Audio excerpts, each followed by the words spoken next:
Sauce TV ప్రేక్షకులకు శుభాశీస్సులు. సనాతన ధర్మం ఇది చాలా ఉత్కృష్టమైనటువంటి ధర్మం. ఈ ధర్మ లక్షణాలు కూడా నేను పూర్వం మీకు వర్ణించినాను. ఈ సనాతన ధర్మంలో అత్యంత ప్రధానమైనటువంటి గ్రంథం భగవద్గీత. మహాభారత యుద్ధం జరిగిన తర్వాత 18 రోజులు యుద్ధం జరిగింది. ఈ యుద్ధానికి జరుగుతుంది అన్నప్పుడు ఇక 36 సంవత్సరాలకి కలి ప్రారంభం అవుతుంది. కలియుగంలో కేవలం వేదఘోష వినిపిస్తుందే తప్ప అందులో మాహాత్యాన్ని గ్రహించలేడు. అనంతమైనటువంటి శాస్త్రాన్ని గ్రహించేటటువంటి సూక్ష్మ బుద్ధి లోపం ఉంటుంది కలియుగగ్రస్తులకి, కలిగ్రస్తులకి. మరి వీరు తరించేటటువంటి మార్గం ఏది అని పరమాత్మ స్వరూపుడు శ్రీకృష్ణ పరబ్రహ్మ మనకు అందించినటువంటి గొప్ప గ్రంథం భగవద్గీత. అట్టి భగవద్గీతను ఈరోజు చావు మేళానికి ఉపయోగిస్తున్నారు. ఏ ఇంట్లో పూజ్యుడు విశేషులైనటువంటి ఘంటసాల వారు పాడినటువంటి ఆ క్యాసెట్ ఎక్కడైతే వినిపిస్తుందో ఇప్పుడు అయ్యో ఎవరో గతించిపోయినారండి అనే దుస్థితికి దిగజారింది. ఆ మహానుభావుడి యొక్క ఉద్దేశ్యము ప్రతిరోజు 701 శ్లోకాలని వినలేనటువంటి వాడు కనీసము కొన్ని శ్లోకాలైనా ఆలకించి తరిస్తారనే ఉద్దేశ్యంతో భగవద్గీత రికార్డింగ్ జరిగింది.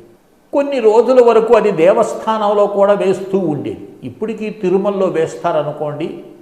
కానీ ఇది ఏమైపోయింది, ఒక మృత్యువు చనిపోయినటువంటి వారి దగ్గర వినిపించటం ఎక్కువైపోయింది. ఇది బ్రతికున్నప్పుడు వింటే వాడు ఆ స్థితికి మృత్యుంజయుడవుతాడు. కానీ చనిపోయినటువంటి ఇప్పుడు చూడండి, కాలిపోయినటువంటి బల్బు ఉంటుంది. ఆ బల్బును తీసుకొని నువ్వు థర్మల్ పవర్కి పోయినా ఆ బల్బు వెలుగుతుందా? అది సాధ్యమా చెప్పండి? సాధ్యపడదు. కాలిపోయింది బల్బు. ఇక అక్కడ వినేవాడు ఎవడు? వినేవాడు కాటికి వెళ్ళిపోయినాడు, కాలిపోతాడు. ఇక వాడికి ఎదురుగా కూర్చొని ఈ యొక్క క్యాసెట్ పెట్టడంలోని ఉద్దేశ్యం ఏంటిది అంటే, చనిపోయిన వాడితో పాటు పరమ పవిత్రమైనటువంటి గీతను అక్కడ మీరు వినిపిస్తున్నారంటే మీరు మహాపాపులని అర్థం. ప్రయత్నంగా పాపాన్ని చేసి, ఎందుకంటే అవమానపరచటమే. అది ఉత్కృష్టమైనటువంటిది భగవద్గీత. అలాంటి భగవద్గీతను నువ్వు చదవకపోయినా పర్వాలేదు, అవమానం చేయకూడదు సుమా. ఇలా అవమానం చేసి ఎంత పాపాన్ని మూటగట్టుకుంటున్నావో అది రేపు నువ్వు ఈ శరీరాన్ని వదిలిన తర్వాత నీకు అర్థమవుతుంది. ఎవరు చూసినారండి అని రాగాలు తీయొద్దు. నువ్వే చూస్తావు, వేరెవ్వరూ చూడరు. ఎందుకంటే నువ్వు చేసిన కర్మ నువ్వే చూడాల్సింది. నేనెందుకు చూస్తాను? నువ్వే చూస్తావు. రాత్రి కలలో నువ్వు అనేకమైన విషయాలు చూచినావు, భయపడినావు, మోహించినావు.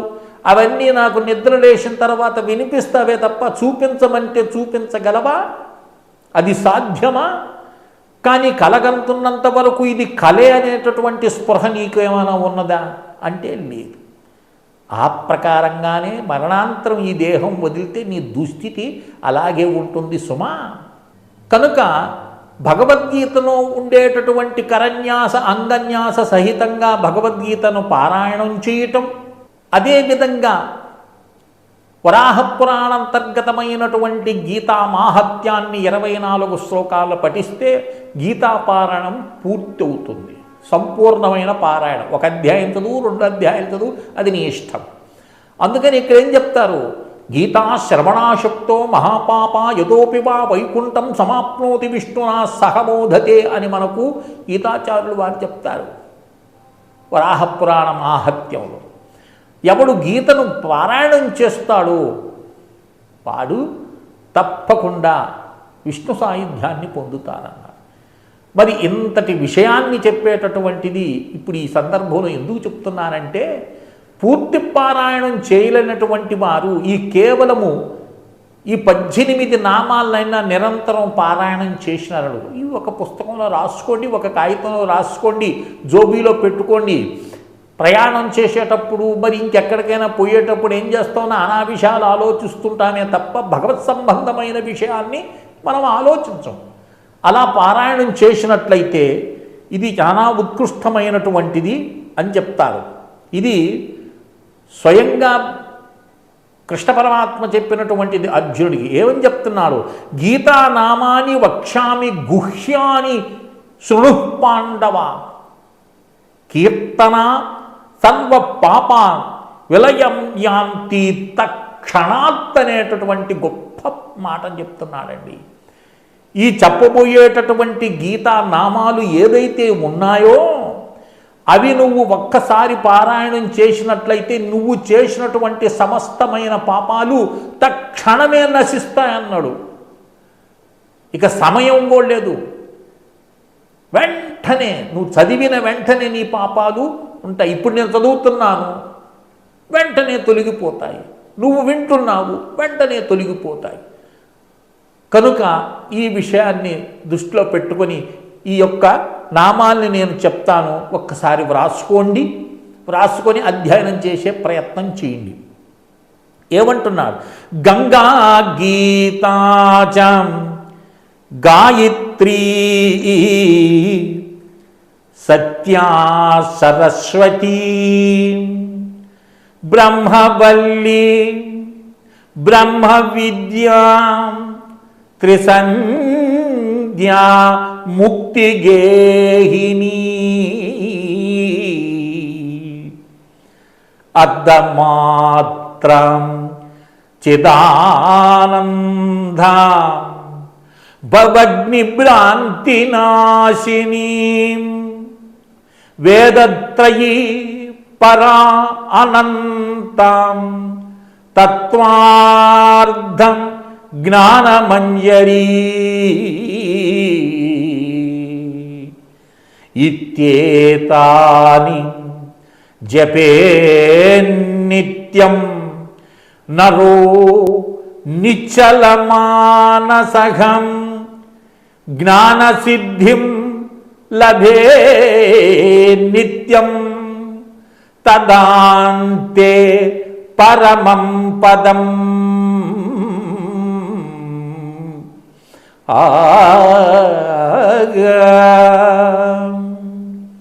చూడండి ఏం చెప్తున్నాడా?